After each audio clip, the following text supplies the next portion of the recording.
पाली और अपने देश लौटने लगा तो हाथ जोड़ के अपने गुरु से कहा कि गुरुदेव क्या सेवा करूं। तो गुरुदेव ने इतना ही कहा था कि आयुर्वेद पठस्वम तुम लोकोपकार हेतुवे सर्व प्राणी दया तीर्था सर्वलोकहित महामखात। हमने आपको आयुर्वेद पढ़ाया है, लोक कल्याण के लिए पढ़ाया है। संक्रामक रोगों से तड़पते हुए रोगियों को जो तुम आरोग्यता दोगे तो सर्व प्राणी दया तीर्था सर्वलोकहित महामखात, ये तुम्हें तीर्थों की और महायज्ञ के समान लाभ होगा। हमें कुछ नहीं चाहिए, लोभी वृत्ति से चिकित्सा मत करना। ये श्लोक लिखे होते। और जब वो जलयान से चला अपने गुरु से अनुमति लेके, चलते चलते जलयान से कार्तिक वद्ध त्रयोदशी के दिन वो पानी में से निकलकर जमीन पे आया। तो हम धनवंतरी जयंती कार्तिक वद्ध त्रयोदशी के मनाते। उस दिन वो पानी के यान से चला था और पानी के यान से निकलकर और जमीन पे उतरा था। तो वो कहते वो पानी में से पैदा हुआ धनवंतरी। तो अकल कि हमने दुश्मनी कर ली, फिर क्या बताओ। ये सारा रहस्य लिखा है। परंतु एक बात उसमें और लिखी है कि जब देवों और दानवों का युद्ध होता था वो हमें समझना चाहिए, तो हमेशा दानव विजय पाते थे और देव हार जाते थे। क्योंकि देवों में छुआछूत ज़्यादा रहती है, आर्य संपत्ति वालों में, हमारे में देवी संपत्ति वाले हैं, छुआछूत ज़्यादा रहती है। और आसुरों में संगठन ज़्यादा रहता है। जब जब देवों और दानवों का युद्ध होता था तो देव हार जाते थे, दानव जीत। इस कारण का पता लगाने के लिए भागवत में लिखा है कि ब्रह्मा शंकर और समस्त देवगण मिलके और विष्णु के पास गए। विष्णु राष्ट्र अध्यक्ष थे उस समय। तो कहा कि कारण क्या है, हमारे पास फौज भी रहती है, हथियार भी रहते हैं, धन भी रहता है, खाद्य सामग्री रहती है, पर हम हार जाते हैं। तो वो बोले विष्णु भगवान के हंत ब्रह्मन हो शंभो हम देवावम भाषितम शुणु ताव हिता सर्वे श्रेयावासात तथा सुरा। हंत ब्रह्मन अहो शंभो हे देवावम भाषितम, हे ब्रह्मा, हे शंकर और हे देवगण, जो कुछ मैं कहता हूँ मेरी बात ध्यान से सुन लेना। तुम्हें जिससे श्रेय मिलेगा, विजय मिलेगी। अरियो अपि संदेह सत्कार अर्थ गौरव। तुम इसी समय जाके अपने शत्रु दानवों से विनम्रता से नमस्कार करो और संधि कर ले। वो जान लेंगे हमेशा के लिए डर गए, निर्भय हो जाएंगे। और तुम अंदर अंदर खूब तैयारी करना, अंदर अंदर खूब तैयारी करना। पहले से जब चौगनी तैयारी हो जाए तुम्हारी तो लड़ना मत, फिर आके मेरे से सलाह लेना। जब पहले की अपेक्षा चौगनी तैयारी हो गई, चौगने हथियार हो गए, चौगनी फौज हो गई और कई वर्षों की खाद्य सामग्री हो गई, फिर विष्णु के पास गए तो एक एक बात विष्णु ने पूछी। सब तैयारी थी, हथियार ज़्यादा हैं, फौज ज़्यादा है, युद्ध कला भी सब प्रकार की हमारे फौजी जानते हैं। विष्णु ने पूछा कि छुआछूत मिटी के नहीं? तो देव लोग बोले नहीं मिटी। तो विष्णु भगवान बोले हार जाओ, आज छुआछूत नहीं मिटी, पीट रहे हैं मुसलमान। और ये छुआछूत न मिटने का कारण है कि जो हमारे विधर्मियों का संघ शक्ति का बहुमत बढ़ जाएगा और हमारी संघ शक्ति अल्पमत रह जाएगी। तो जिस धर्म की संघ शक्ति का बहुमत हो जाता है उनकी विजय हमेशा होती है, और जिस धर्म की संघ शक्ति का अल्पमत होता है उनका धन भी चला जाता है, धाम भी चला जाता है और धर्म भी चला जाता है। अभी सन 1947 में हमने देखा पूरा सिंध प्रांत चला गया। कारण क्या था कि 56-57% मुसलमान हो गए और हम बच गए 43-44%। लात मार के भगा दिया और इनके कोठियाँ और कारखाने और बहन बेटियाँ छोड़ के जो ला सके तो ला सके, न छोड़ के आना पड़ा। पूरा सिंध चला गया। हमारा 70% पंजाब चला गया। सब पंजाबी पड़े हैं यहाँ वहाँ शरणार्थी के रूप में। 70% बांग्लादेश है। जिस धर्म की संघ शक्ति का बहुमत रहता है उनका धाम भी बचा रहता है, धर्म भी बचा रहता है और धन भी बचा रहता है। तो जिस धर्म की संघ शक्ति का अल्पमत हो जाए उनका धाम भी चला जाएगा, धन भी चला जाएगा और सारी इज्जत चली जाएगी। दिन पे दिन धर्म परिवर्तन हो रहा है और हम गहरी नींद में सो रहे हैं। ये धर्म के नाम पर नाच गाना हो रहे हैं। आश्चर्य लगता है। एक जगह मैं रामलीला देखने गया था, ये कुंवार के महीने में रामलीला होती सुखी। तो मैं गया देखने, शहर में एक जगह था, तो उस दिन क्या देख रहा था कि रामचंद्र जी, लक्ष्मण और सीता वनवास में गए थे, तबले बजा रहे थे और हारमोनियम बजा रहे थे, और वो सीता घुंघरू बांध के पाँव में नच रही थी। वो ऐसे वन में गई होगी नचने की, नाच गाना हो गया रामलीला। अरे आप हंसते हो, क्या हो रहा है? अरे जब रामचंद्र जी के साथ लक्ष्मण जी साथ बड़ी दुखित अवस्था में सीता वनवास गई हो, तो रामलीला में खूब हारमोनियम बजते, खूब बाजे बजते हैं, हारमोनियम भी बज रहा था, तबले भी बज रहे थे, और सीता को पहना दी पाँव में घुंघरी, वो नच भी रही थी। नचने को गई होगी सीता? शर्म की बातें हैं, ऐसी रामलीला कर रहे, क्या हो रहा है? तो वो विष्णु ने कह दिया कि छुआछूत नहीं मिली तो हार। इसी बल पे एक मुसलमान ने अपना जीता था, आपने इतिहास पढ़ा होगा। 8 दिन घेरे डाला रहा सूबेदार, परंतु उसकी हिम्मत नहीं पड़ी थी। उसने चोटी पे से देखा कि रात के समय अलग अलग रोटियां बन रही हैं। उसने पूछा एक हिंदू से जो उसके साथ में नौकर था, ये अलग अलग क्यों बन रहा है? बोले वो अलग अलग खाना बना रहे हैं फौजी लोग रात के समय। अलग अलग क्यों बना रहे हैं? बोले वो किसी का छुआ कोई खाता नहीं है। तो उसने कहा हम जीत जाएंगे कल। बस ये सारी बातें, इसलिए समुद्र मंथन का ये मत समझना कि हाथी की हड़ताल भी वहाँ होगी में कर रहे हुए, उच्चे सिरवा घोड़ा भी होगा। ये उच्चे सिरवा घोड़े का मतलब है उच्चे ही अरवा है वो नाम, जो अपने देश में पैदा नहीं हो। अरब देश में जो अच्छे ऊंचे कान वाले बड़े घोड़े होते, अरब देश से समुद्र मार्ग से बुलाया गया, तो समुद्र में से निकलकर जलयान से भारत की भूमि पे खड़ा था। तो वो कहते पानी में से निकला। अरे पानी के रास्ते से तो आया था, पर किनारे तो आया होगा कि नहीं? समझ सकते हो तो समझो, नहीं तो हरि कृपा। तो ये सब बातें जो थी समुद्र मंथन का। हरिश्चंद्र की कथा आती है भागवत के 9वें स्कंद में, थोड़ा ध्यान रखिए आप लोग। हम हरिश्चंद्र लीला होती है, नाटक होते हैं, नहीं करते होंगे ड्रामा। तो विश्वामित्र जी का कर्ज चुकाने के लिए जब हरिश्चंद्र काशी में बिक गया, एक डोम के यहाँ बिक गया, अछूत के यहाँ बिका, तो राजा की सुकुमारता देखते हुए उसके शरीर के मेहनत का काम नहीं दिया डोम ने हरिश्चंद्र को। वो गंगा के किनारे मणिकर्णिका घाट था, वहाँ श्मशान था, तो हरिश्चंद्र को बैठा दिया कि दिन भर में जितने लाश आवे, मृत आवे, शव आवे, इनका कर वसूल करके शाम को नगर में आ जाया करो। और हरिश्चंद्र के 13 पीढ़ी बाद भागीरथ हुआ है, और कहते भागीरथ गंगा लाया। ये भागवत के 9वें स्कंद में देखो, भागीरथ के 13 पीढ़ी पहले हरिश्चंद्र काशी में गंगा नहाता था, तो वो भागीरथ कहाँ से ले आया गंगा? ये रखिए भागवत, खूब भागवत सुनो, खूब पॉकेट कटवा, सोने कमा कमा के पैसे के अंधविश्वास, ये तो रखिए पढ़। और वो यक्षवाकु वंश था, और भागीरथ के 14 पीढ़ी बाद में दशरथ और रघु हुए, और ये रामचंद्र जी, सब सूर्य वंश थे। अब आप सोचिए कि हरिश्चंद्र के 13 पीढ़ी बाद भागीरथ हुआ, ये इसमें लिखा है। और भागीरथ के 13 पीढ़ी पहले हरिश्चंद्र तो काशी में गंगा नहा था, तो कहाँ से ले आया? वो तो पहले से गंगा है। कभी सोचा हमारे कथावाच कौन है? ये भागवत में लिखा, जरूर लिखा है वायु पुराण में।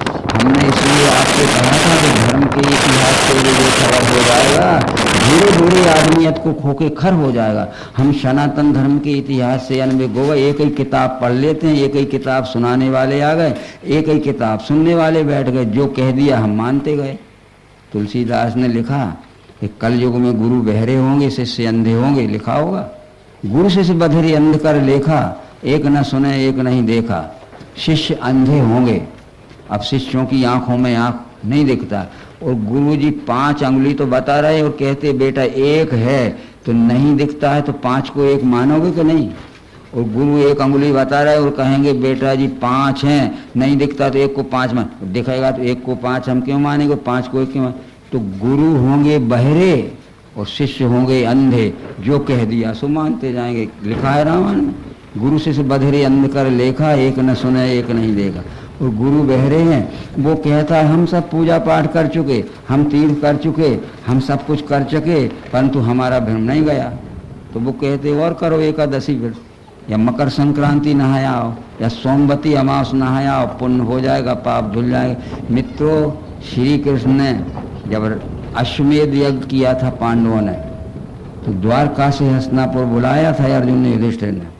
अश्वमेध यज्ञ जब पूरा हो गया, जब श्री कृष्ण जी हस्तिनापुर से द्वारका जाने लगे, तो अर्जुन ने प्रार्थना की कि मेरी और आपकी उम्र बहुत लंबी हो चुकी है, अब हो सकता है कि दोबारा जिंदगी में मुलाकात ना हो। और श्री कृष्ण जी द्वारका में ही देह त्याग हुआ है, अर्जुन यहाँ हस्तिनापुर में। ये तो बता दीजिए कि लोग कहते हैं कि पवित्र नदियों का स्नान करने से पाप मुक्त हो जाता है, और तीर्थों में भ्रमण करने से, तीर्थों में निवास करने से और तीर्थों में दर्शन करने से भी पाप मुक्त हो जाते हैं। तो आप नोट करिए, अश्वमेध पर्व में अनुभूता है, उसमें कृष्ण ने क्या उत्तर दिया है कि आत्मा नदी संयम पुण्य तीर्था, सत्योद का शील तटादयो भी तत्राभिषेकम कुरु पांडुपुत्र न वारणाति शुद्धियंती चाहता आत्मा। आत्मज्ञान रूपी नदी में तत्वदर्शियों का सत्संग रूपी स्नान करो और सदाचार और ईमानदारी से चलो, ये तुम्हारा तीर्थ हो जाएगा। न वारणाति शुद्धियंती चाहता आत्मा, पानी में नहाने से कभी पाप मुक्त नहीं हो सकता है आगे आदमी। आत्मा नदी संयम पुण्य तीर्थ, आत्मज्ञान रूपी नदी में तत्वदर्शियों का सत्संग रूपी स्नान करो और फिर सदाचार और ईमानदारी से चलो, ये तुम्हारा तीर्थ होगा। न वारणाति शुद्धियंती चरांतरात्मा, केवल पानी में डुबकी लगाने से आज तक कोई पाप मुक्त नहीं हुआ। और ये भी कह दिया कृष्ण जी ने कि हस्तिनापुर गंगा किनारे है, और दुर्योधन का और दुशासन का जन्म हस्तिनापुर में हुआ था। ये दोनों भाई प्रतिदिन सवेरे शाम 2 बार गंगा नहाते थे। गंगा नहाने से ये पुण्यात्मा होते, तो ये राक्षस क्यों निकले दुर्योधन दुशासन? तो तुम कहते हो कि तीर्थों में जाने से, तीर्थों में निवास करने से, तीर्थों में दर्शन करने से पाप मुक्त हो जाते हैं, तो कंस का जन्म तो मथुरा में हुआ था, वो राक्षस क्यों हो गया? केवल तुम देख आओगे और पाप धुल जाएंगे। तो अर्जुन फिर पूछता, तो क्या बड़े बड़े नदियों में, गंगा में, यमुना में, नर्मदा में स्नान नहीं करना चाहिए? तो कृष्ण जी कहते हैं कि बड़े बड़े जलाशयों के किनारे ज्ञान प्रचार के केंद्र बनाए गए थे। यदि 6 वर्ष तक पानी नहीं गिरा, तो गंगा का, यमुना का, नर्मदा का पानी समाप्त न होगा। खाने की चीजें तो दुनिया से बुला लेंगे। तो बड़े बड़े जलाशयों के किनारे ज्ञान प्रचार के केंद्र बनाए गए थे कि 6 वर्ष तक पानी नहीं गिरा तो पानी का कमी नहीं होगी, खाने का सामान तो दुनिया से बुला लेंगे। इसलिए बड़े बड़े जलाशयों के किनारे ज्ञान प्रचार के केंद्र बनाए गए थे। वो ज्ञान प्रचार तो चला गया, पानी को तीर्थ समझने लगा। बतलाइए, तब रामायण में भी लिखा होगा कि विमल ज्ञान जल जब सो नहाई, विमल ज्ञान जल जब सो नहाई, तब राम भक्ति और छाई। निर्मल ज्ञान रूपी जल में जो सत्संग रूपी स्नान करता है वो होता है। सारी बातें भैया लिखी हैं, हमको कहते टाइम नहीं है। और अभी देखो एक पाखंड का बड़ा भारी प्रोग्राम आ जाएगा तो सब छुट्टी ले लेके आ जाएंगे। इससे झूठे को तो जग ऐसा दौड़ता है जैसे शहद की मक्खियां दौड़ती हैं, और साचे से दूर रहना चाहिए। पुण्याई जिनकी होती है वो सत्य की ओर आकर्षित होते हैं, और जिनकी पुण्याई नहीं होती उन सत्य का ग्रहण करना बड़ा कड़वा लगता है। तो ये सब बातों को विचार करते हुए वो हरिश्चंद्र की कथा सुनेंगे। हरिश्चंद्र के 14 पीढ़ी बाद भागीरथ हुआ है, और भागीरथ के 14 पीढ़ी बाद पहले हरिश्चंद्र काशी में स्कंद। परंतु एक बात उसमें ब्रह्मवायु पुराण में आती है, फिर हमें पुराने इतिहास देखना पड़ेंगे कि भागीरथ के पूर्वज जो उसके दादा परदादा परदादा थे, उनने देखा कि गंगा की विशाल धारा पहाड़ों से बहते ही वो गंगा सागर में गिर जाती है। इतने बड़े पानी की विशाल धारा का उपयोग उपजाऊ भूमि को और आबादी वाले बड़े बड़े नगरों को कुछ नहीं होता, पानी फालतू बह जाता है। तो भागीरथ के 4-5 पीढ़ी पूर्व के पुरखों ने ये लिखा है कि उस गंगा की विशाल धारा का उपयोग बड़े बड़े आबादी वाले नगरों से न हो, जहाँ से पानी को तरसते थे लोग, तो उपजाऊ भूमि के लिए हो कि पानी नहीं मिलता था जमीन को, तो 3-4 गुना अनाज निकलता था। तो उसने काम शुरू किया तो 70% काम उनका पूरा हो गया, और किसी कारण से उनका समय समाप्त हो गया। उसके बाद किसी ने ध्यान नहीं दिया। जब उस कुल में भागीरथ आया तो भागीरथ ने अपने दादा परदादा का काम पूरा करने के लिए उस धारा को बड़े बड़े आबादी वाले नगरों में से, जहाँ पानी को तरसते थे लोग, और बड़ी बड़ी उपजाऊ भूमि में से, जहाँ सूखी पड़ी रहती थी, 2-4 गुना अनाज निकलता था, आगे बढ़ाना चाहा तो वो धारा जानव राजा की सीमा में से निकलती थी। तो जानव राजा ने कहा कि मेरे से ये गंगा की धारा नहीं बहाई जा सकती, बहुत से गांव हटाना पड़ेंगे और मेरे राज्य की बहुत सी भूमि दब जाएगी। तो भागीरथ ने कहा कि जितने गांव हटाना पड़ेंगे उनको फिर से बसाने के लिए, तो जितनी भूमि आपकी दबेगी उसका नुकसान क्या होगा, उस नुकसान की भरपाई हम करेंगे, नुकसान हम देंगे। ये उनका कॉम्प्रोमाइज हो गया, समझौता। परंतु जानव राजा ने एक शर्त रखी कि अब मेरे राज्य की भूमि में से आगे जब बढ़ाओगे उसका नाम जानवी रखना पड़ेगा। देखो नदियों में जानवी लिखा है। तब फिर वो धारा आगे चल के बड़े बड़े उपजाऊ भूमि में से और बड़े बड़े आबादी वाले नगरों में से गई, तो पुरखे तर गए, जो प्यासों मरते थे और भूखों मरते थे, 20 गुना अनाज निकलने लगा और पर्याप्त पानी निकला, तर गए पुरसे के नहीं। वो बात अलग है, आप अस्थियां ले जाइए न ले जाइए, पर प्यासों मरते थे, भूखों मरते थे, और देखो 4-4 गुना अनाज निकला कठिन था। जब हमारे यहाँ बड़ी बड़ी नहरें चल गई, ट्यूबवेल चल गए, तो 20-20, 25-25 गुना गेहूँ चना निकल रहा है। और फिर प्यासों मरते थे, पर्याप्त पानी ले लो। ये तो अभी भी हो रहा है। मध्य प्रदेश का इंदौर नगर बढ़ती हुई आबादी में एक एक बाल्टी को पानी तरसने लगा। मध्य प्रदेश के 3 चीफ मिनिस्टर बदल गए, मुख्यमंत्री कोई इंतजाम नहीं हो सका। जब प्रकाश चंद्र सेठ ही मुख्यमंत्री के पद पे आया तो उसने पहला काम ये किया कि मध्य प्रदेश के तमाम जितने जल स्रोत हैं बंद कर दिए जाएं, नए नए खुदवाने कुएं या ट्यूबवेल या क्या, और केंद्र सरकार से कुछ कर्ज और कुछ मदद ली, और वो मंडलेश्वर से इंदौर में नर्मदा ले आया। अब तो नर्मदा देवास पार करते हुए भोपाल और उज्जैन में भी जा रही है, चालू हो गई। उज्जैन की क्षिप्रा नदी सूखी पड़ी है, हम अभी जहाँ 12 महीने घुटनों पानी रहता था उतार दिया है। देवास में पानी नहीं है, इंदौर से देवास होते हुए और भोपाल होते उज्जैन होते भोपाल में आ रही है नर्मदा। कौन लाया नर्मदा को? इंदौर में बाय बाय हो गई अब तो भैया सोचिए। और ये जो हम कह रहे हैं प्रमाणित है कि इसलिए कि हमने भागवत रख ली है। ये अगर बातें जो हम कहते उसमें न लिखी हो तो कल बता देना हमारे रहते। हम अंधविश्वास में जिसने जो बताया हम मानते गए मानते गए मानते गए, और मानते मानते हमारे अपनी ज्ञान की दृष्टि ही मोतियाबिंद हो गई। ज्ञान की दृष्टि जो है ना वो ही बंद हो गई। बस माया मोतिया बिंद कटे जब करो सत्संग। तो अपना समय आज का यहाँ तक था भैया। ये हमने भागवत के ये ऋषभ देव का शरीर महकता था, भक्त प्रहलाद की कथा बताई, समुद्र मंथन की भागवत में लिखी है, हरिश्चंद्र की कथा बताई, और वो विश्वामित्र का हरिश्चंद्र का जो उसका झगड़ा था कौन का, वशिष्ठ जी का। तो वो विश्वामित्र पूरा ज्ञानी था पर अकड़ैल था, इसलिए हम पूरे ज्ञानी हो जाएं, जब तक हमारा अहंकार न जाए तब तक हम किसी काम के नहीं। इसलिए रामचंद्र जी ने सभी को यही शिक्षा दी थी। भरत से कहा था कि सब ही मान प्रदे आप अमानी, भरत प्राण सम सो मोहि प्राणी। जो सबका मान सम्मान करता है और खुद मान अभिमान छोड़ देता है, भरत वो मुझे प्राणों के बराबर प्यार है। हम भी बन सके जितना सबका आदर करें और हम सबके द्वारा आदर न करवाना चाहें, बस इतना भर। किसी का आदर नहीं करते हैं तो दूसरे से मत पुजवाना। हम तो दूसरों से पुजवाना चाहते हैं और दूसरों के अनादर करते, हीन समझते हैं सबको। तो ये अभिमान जब चला जाता है तब ज्ञान होता है, और बिना सत्वगुण के अभिमान जा नहीं सकता। गीता में लिखा है सत्वात् संजायते ज्ञानम, सत्व से ज्ञान होता है। यहाँ समाप्त करते हैं।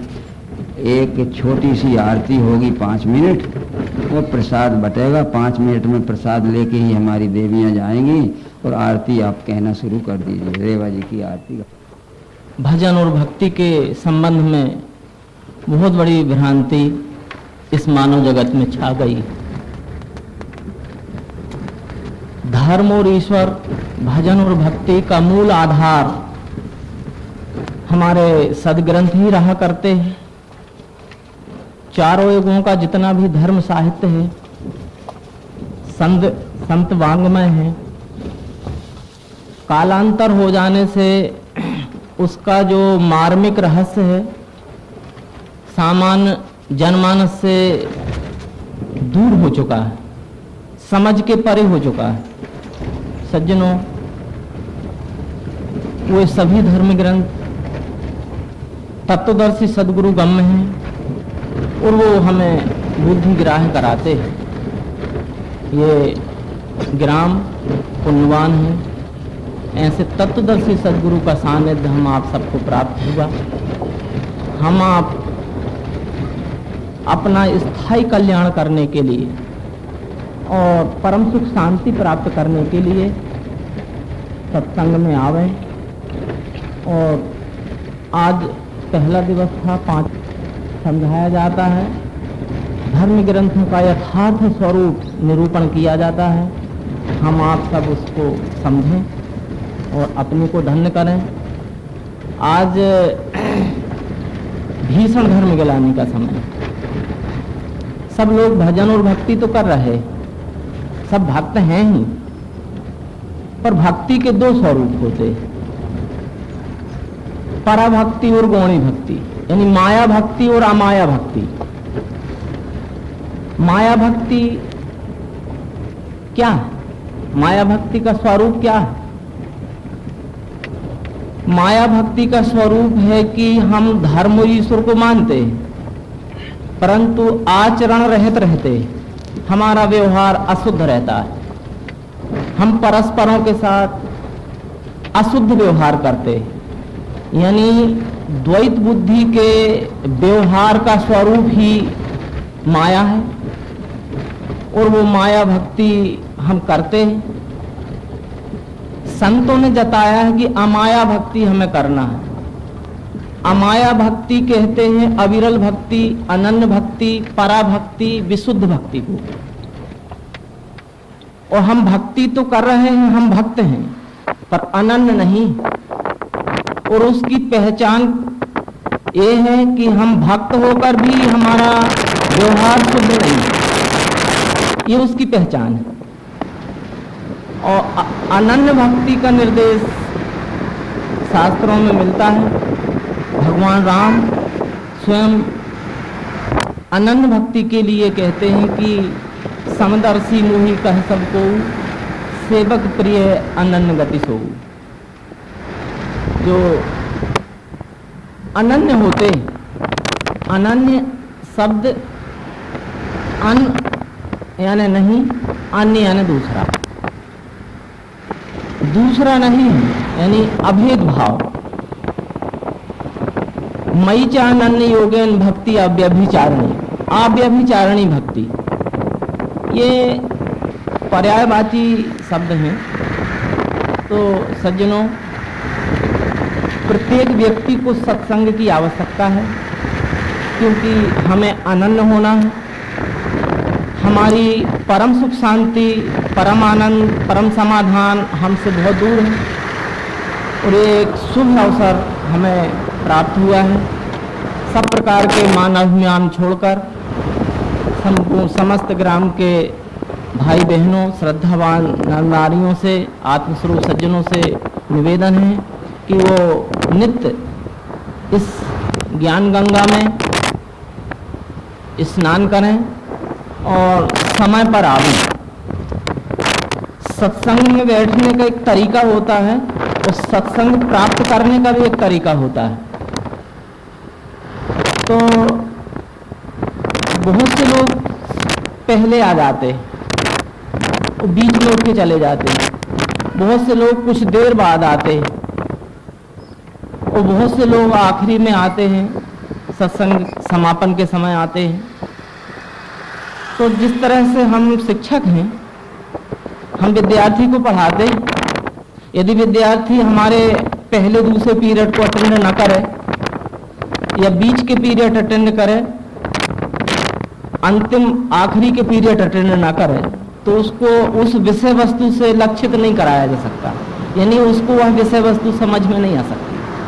तो सत्संग प्राप्त करने का तरीका यही है कि हम आदि से अंत तक आएं, और समय निर्धारित रहता है सत्संग का, उस समय को हम ध्यान रखें, क्योंकि किसी भी वस्तु को लक्षित कराने के लिए जो पूर्व प्रारंभ उद्बोधन होता है, वह उस वस्तु को प्राप्त करने का एक मूल आधार होता है, और वो हम प्राप्त नहीं कर पाते क्योंकि लेट आते हैं। तो खैर अभी आज पहला दिन है, कल से हम जरूर ध्यान रखें और सत्संग प्राप्त करें। सज्जनों, अनन्य होने के लिए, अनन्य भक्ति प्राप्त करने के लिए हमें हमारा निजमूल स्वरूप क्या है ये जानना पड़ेगा। हमारा निजमूल स्वरूप ये विषय, प्रत्यक्ष जो कुछ भी दिख रहा है हमारे से आदि अंत मध्य रहित विस्तार में, ये दिखाई देने वाला विश्व ही विश्वरूप परमात्मा है। ये बात बड़ी आश्चर्ययुक्त लगती होगी। सभी संतों ने, सभी वेदज्ञ तत्वदर्शी ऋषि मुनियों ने कहा है कि ये विश्व ही विश्वरूप परमात्मा है। इस विश्वरूप परमात्मा को हम नहीं समझ पाए। शास्त्रों में लिखा है, अनेक प्रकार के भ्रम इसमें हमने चढ़ा लिए, क्योंकि हम अपनी स्वकीय बुद्धि से उन शास्त्रों को समझते रहे। परमात्मा के 3 स्वरूप होते, क्षर ब्रह्म, अक्षर ब्रह्म, पुरुषोत्तम ब्रह्म। वेद शास्त्रों में, सभी धर्म ग्रंथों में कहीं परमात्मा का सगुण साकार स्वरूप दर्शाया गया है, तो कहीं अक्षर ब्रह्म का वर्णन आया है, तो कहीं पुरुषोत्तम ब्रह्म का वर्णन आया। परमात्मा के ये भाव हैं 3। तो अनेक प्रकार के भ्रम धर्म ऋषि संबंधी कल्पित हो गए, और परिणाम स्वरूप आज जो भयावह स्थिति इस मानव जगत की हो गई, वो प्रत्यक्ष उसका स्वरूप मानवीय व्यवहार के रूप में दिख रहा है। तो संपूर्ण मानव समाज को प्रेम और एकात्मता के समन्वय में जोड़ने के लिए और अपना स्थायी आनंद प्राप्त करने के लिए एक खोज हो चुकी। नवम बुद्ध अवतार नारायण भगवान श्री मायानंद चैतन्य जी इस विश्व प्रकृति के घूमते हुए परिभ्रमण चक्र के 10 मालिका के 9वें अवतार। नवम बुद्ध अवतार भगवान श्री मायानंद चैतन्य जी द्वारा एक सरल खोज, एक योग युक्ति खोजी गई, जो हमारे सामने सरलता से उपलब्ध है। इस सर्वांग योग एक छोटी सी पुस्तक है, उसमें वो थ्योरी के रूप में दिग्दर्शित है। उसका प्रयोग साक्षात प्रयोग होता है, वो प्रयोग हम कर रहे हैं। वह प्रयोग ही हमारे निज मूल स्वरूप को दर्शित करता है, दर्शाता है। हम उसे समझें, उस योग युक्ति को समझें और हमारे उस परम सुख, परम आनंद, परम समाधान को प्राप्त करें। सज्जनों, अपने निज मूल स्वरूप को जानने के लिए हमारे पास, मानव मात्र के पास 8 साधन हैं। 5 ज्ञानेंद्रियां, 6वां मन, 7वीं बुद्धि, 8वां जीव आत्मा जान जो जानने आई। यह विष्णु परमात्मा 10 अंगों से तिष्ठित है। भगवान श्री कृष्ण जी ने 7वें अध्याय में समझाया, अपना स्वरूप समझाते हुए समझाया पृथ्वी जल अग्नि वायु आकाश मन और धी अहंकार ही मेरे प्रकृति के 8 अंग हैं। ये प्रकृति जो दिख रही है, प्रकृति 10 अंग से तिष्ठित है। अष्टधा प्रकृति इसको कहा, भिन्न प्रकृति अष्टधा। पृथ्वी जल अग्नि वायु आकाश मन बुद्धि अहंकार। मन यानी रजोगुण, बुद्धि यानी सतोगुण, अहंकार यानी तमोगुण। ये 5 तत्व और 3 गुण मिलके ये अष्टधा प्रकृति है। प्रकृति कहते ही कुछ छूटता नहीं, हमारे साथ ये सब प्रकृति ही है जो 4 खानियों की चराचर सृष्टि के रूप में प्रत्यक्ष दिख रही है। तो इस विश्व की कोई भी वस्तु अपन हाथ से उठाते हैं तो उसमें 8 अंग रहते हैं। और वो अष्टधा प्रकृति 2 भागों में विभाजित होती है, परा और अपरा। परा निर्गुण निराकार को कहते हैं, अपरा सगुण साकार को कहते हैं। अपरा आयाने नहीं, परायाने स्थाई, जो स्थाई नहीं है अर्थात परिवर्तनशील है। परायाने स्थाई, जो परिवर्तन होते हुए भी हमेशा है पना रहता है, जिसका अस्तित्व रहता है। इस तरह से वह अष्टधा प्रकृति 2 भागों में विभाजित है, अपरा और परा। अपरे मितस्तुन्याम प्रकृतिम विद्धि में पराम जीव भूताम महाबाहो यह एकदम धार्यते जगत। तो ये 10 अंग, 5 तत्व, 3 गुण और सगुण निर्गुण। परा अपरा यानी सगुण निर्गुण, अपरा यानी सगुण, परा यानी निर्गुण। ये 10 अंग, ये इस विश्व में 10 अंग हैं। ये 10 अंग का विश्व है। तो विश्व की कोई भी वस्तु हम हाथ में लेते तो वो 10 अंग की। किसी भी वस्तु की पहचान उसके गुण अंग या लक्षण से होती। हम कोई भी वस्तु इस विश्व की प्रयोग के लिए रख सकते। हमारे पास ये बतासा प्रयोग के लिए है, आप भी कोई भी वस्तु प्रयोग के लिए रख लें। मिट्टी का, पत्थर का, लकड़ी का कोई भी टुकड़ा, पिंड, घटक, इकाई या कोई भी वस्तु आप हाथ में लेकर प्रयोग कर सकते हैं। जैसा मिलान हम यहाँ करेंगे वैसा आप वहाँ करते जाइए और अपना निज मूल स्वरूप अपन पहचानें, अपना अनुभव करें कि क्या है। तो हमारे पास पहला साधन आँख है। इस पिंड स्वरूप अधिष्ठान की ओर जब हम खुली आँख से देखते हैं तो प्रत्यक्ष दिखता है। ये पिंड स्वरूप अधिष्ठान है, यहाँ से हम देखना चालू करते हैं, देखना प्रारंभ करते हैं तो यहाँ से ये जैसे जैसे हम आँख घुमाते जाते हैं तो ये सर्वत्र दिखाई देता है। ये जो कुछ भी खुली आँख से दिखाई दे रहा है ये रूप अग्नि तत्व का गुण है। रूप भाव से अग्नि अखंड है, सर्वत्र है। अग्नि ही हमारी आंख में रूप बन के प्रविष्ट हुआ है। खुली आंख से हम देखते हैं तो प्रत्यक्ष दिखता है। अब रूप देखने का एकमात्र साधन आंख ही है। रूप का अनुभव करने के लिए हमारे पास पहला साधन आंख है। अब आंख साधन ना हो तो संसार में ऐसा कोई कृत्रिम साधन नहीं जिससे हम रूप का अनुभव कर सकें। दिखने वाला रूप और देखने का साधन आंख, इन दोनों का अधिष्ठान अग्नि तत्व ही है। क्यों? यदि अग्नि तत्व का प्रकाश ना हो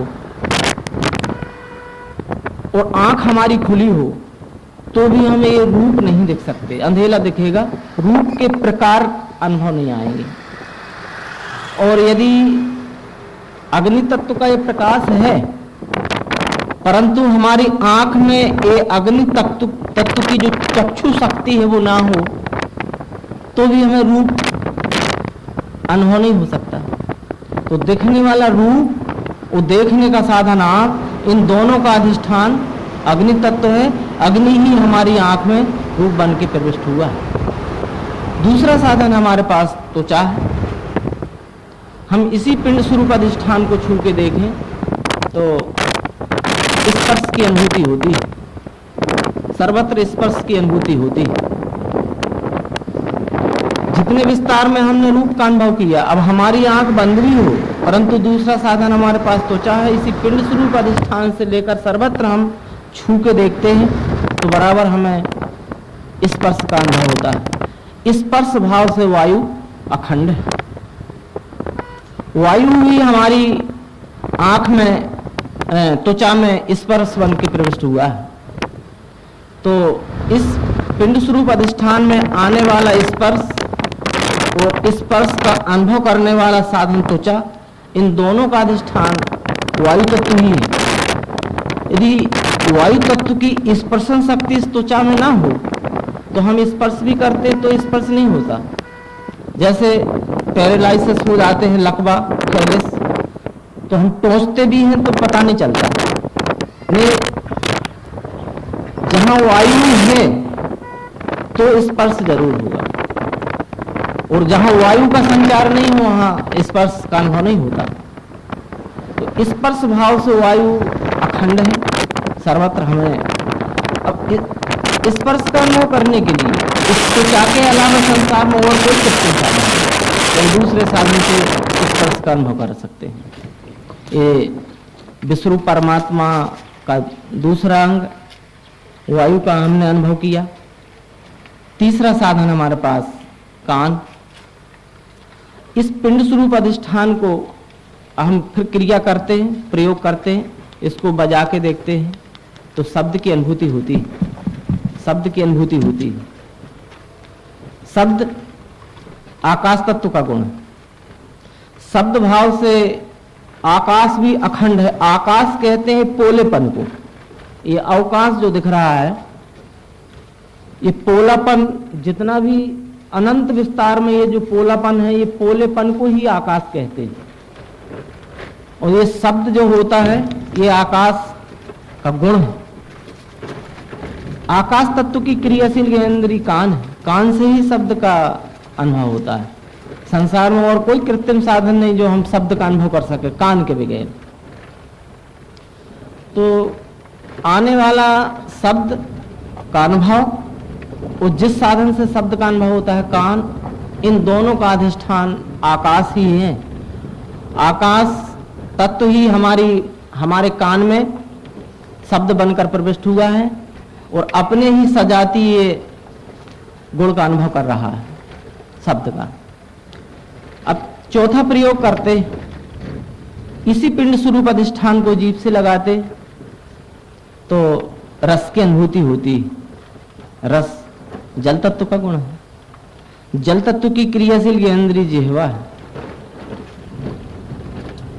रस का अनुभव करने के लिए जीभ ही एकमात्र साधन है। संसार में और कोई कृत्रिम साधन नहीं हमें रस का अनुभव करने के लिए।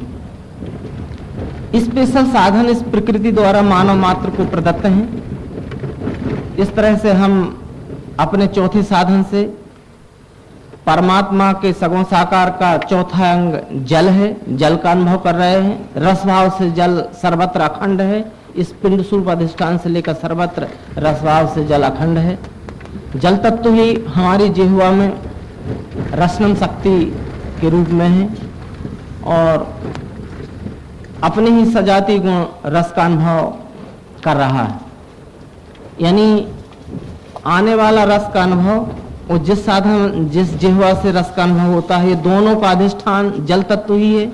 जल तत्व ही हमारी जीभ में रस भाव से प्रविष्ट है। इस तरह से रस भाव से हमने अग्नि तत्व का अनुभव किया। पांचवा साधन हमारे पास नासिका है। नाक से सूंघ के देखते हैं। इस पिंड स्वरूप अधिष्ठान को जब नाक से लगाते हैं तो गंध की अनुभूति होती है। इस पिंड स्वरूप अधिष्ठान से लेकर कोई भी वस्तु हम नाक से लगाते हैं तो गंध की अनुभूति होती है। गंध पृथ्वी तत्व का गुण है। पृथ्वी तत्व की क्रियाशील ज्ञानेंद्रिय हमारी नासिका है।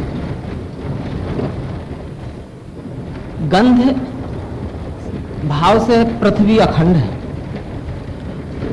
सर्वत्र हमें गंध भाव से पृथ्वी का अनुभव हो रहा है।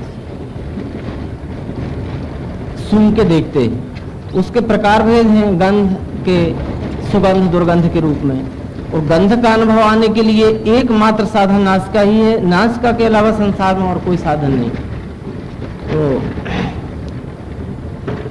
गंध और गंध का साधन जिससे नासिका, इन दोनों का अधिष्ठान पृथ्वी तत्व ही है। इस तरह से हमने एक ही पिंड स्वरूप अधिष्ठान में 5 प्रकार का अनुभव किया।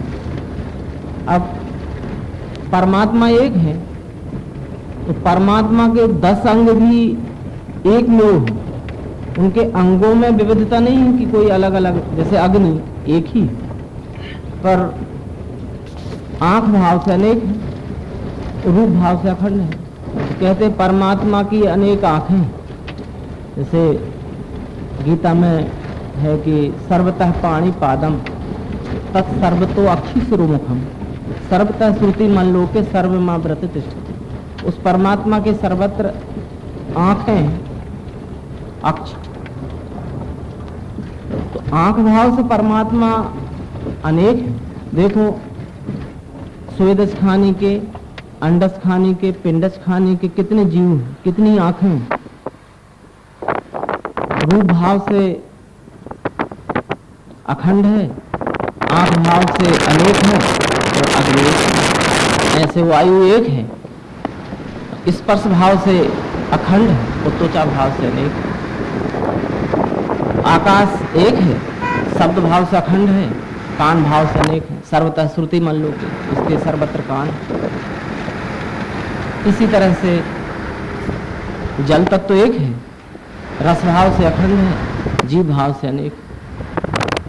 पृथ्वी एक है, गंध भाव से अखंड है और घ्राण नासिका भाव से अनेक। तो एक ही परमात्मा सहस्र शीर्षः पुरुषः सहस्रक्षः सहस्रपाद सा भूमिं विस्मृतो विराट्वात् अतिष्ठित दशांगुलम। ऐसा जो कहा गया, 10 अंगों से तिष्ठित है, हजारों सिर वाला, हजारों नेत्रों वाला, हजारों पैरों हाथों वाला परमात्मा वह 10 अंगों से तिष्ठित है। ये 10 अंग, तो 5 तत्वों का हमने इस पिंड स्वरूप अधिष्ठान में अनुभव किया। इस पिंड स्वरूप अधिष्ठान से लेकर संपूर्ण विश्व में हमें 5 तत्वों का अनुभव किया। अब ये अनुभव हो गया कि ये शरीर भी पंच तत्वात्मक है, पूरी रचना पंच तत्वात्मक है, ये प्रत्यक्ष दिखने वाली पूरी प्रकृति पंच तत्वात्मक है। हमने प्रत्यक्ष दर्शन किया। अब इसमें विजाती कोई वस्तु आपको अनुभव आ रही हो तो आप सोच सकते हैं इसमें कि 5 तत्व के अलावा दुनिया में कुछ है ही नहीं। जितनी भी जड़ चेतन सृष्टि रचना दिख रही है सब 5 तत्व की ही बनी है। कोई भी वस्तु आप प्रयोग करके देख लीजिए मिलन। ये शरीर भी 5 तत्व का बना है, ये चेतन है, ये जड़ है, जड़ भी 5 तत्व का बना। कोई भी चीज ऐसी नहीं है जो 5 तत्व से अलग। छठवां साधन हमारे पास मन है। इस पिंड स्वरूप अधिष्ठान में 6वें साधन मन से प्रयोग करके देखते हैं। मन 5 ज्ञानेंद्रियों से सूक्ष्म है, 5 ज्ञानेंद्रियां स्थूल हैं। तो इसी पिंड स्वरूप अधिष्ठान में 3 गुणों का अनुभव करते हैं, सतोगुण, रजोगुण, तमोगुण। तो 5 तत्वों से 3 गुण सूक्ष्म हैं। तो सूक्ष्म को सूक्ष्म से अनुभव होता है और साधन भी 5 ज्ञानेंद्रियों से सूक्ष्म है। इस पिंड स्वरूप अधिष्ठान को मन के द्वारा संग करते हैं। इसको पीस कर घी के साथ मिला के खाते हैं। घी स्निग्ध पदार्थ है, पीस करके इस बतासा को घी के साथ मिला के खाते हैं तो उपयोग में बहुत अच्छा लगता है और परिणाम में भी बहुत अच्छा, हिष्टि पुष्टि बलवर्धक परिणाम भी बहुत अच्छा है। उपयोग से लेकर परिणाम तक अच्छा ही अच्छा अनुभव आ रहा है। ये अच्छा अनुभव ही सतोगुण। अब अनुपान बदलते हैं, इस पिंड स्वरूप अधिष्ठान को पीसते हैं तो जल के साथ मिला के शरबत बना के पीते हैं तो पीने के स्वाद में अच्छा लगता है, उपयोग अच्छा, और हम 1-2 गिलास पी जाते हैं तो परिणाम में हानि होती है, परिणाम हानिकारक आता है। सर्दी जुकाम, गले में खराश होती, तो उपयोग अच्छा, परिणाम खराब। ये मिश्रित अनुभव, अच्छा बुरा मिश्रित अनुभव ही रजोगुण। तीसरा, इसको सूखी नीरी चबाते, चबाने में तीसरा प्रयोग करते हैं इस पुरुषरूप अधिष्ठान को, मन के द्वारा संग करते हैं तो इसको चबाते हैं तो कठिनाई, परेशानी, दांतों से टक्कर, नीचे उछलने की संभावना रहती है। किसी तरह इसको खा ही लेते हैं तो चर चर की आवाज आती और परेशानी होती। खा ही जाते हैं तो शक्कर का गुण चिकित्सा शास्त्र में ऊष्मा बढ़ाना होता है, उष्ण रहती है। खा ही जाते हैं तो उष्णता और दहनता पैदा हो जाती है। तो उपयोग से लेके परिणाम तक खराब ही खराब अनुभव आया। तो ये खराब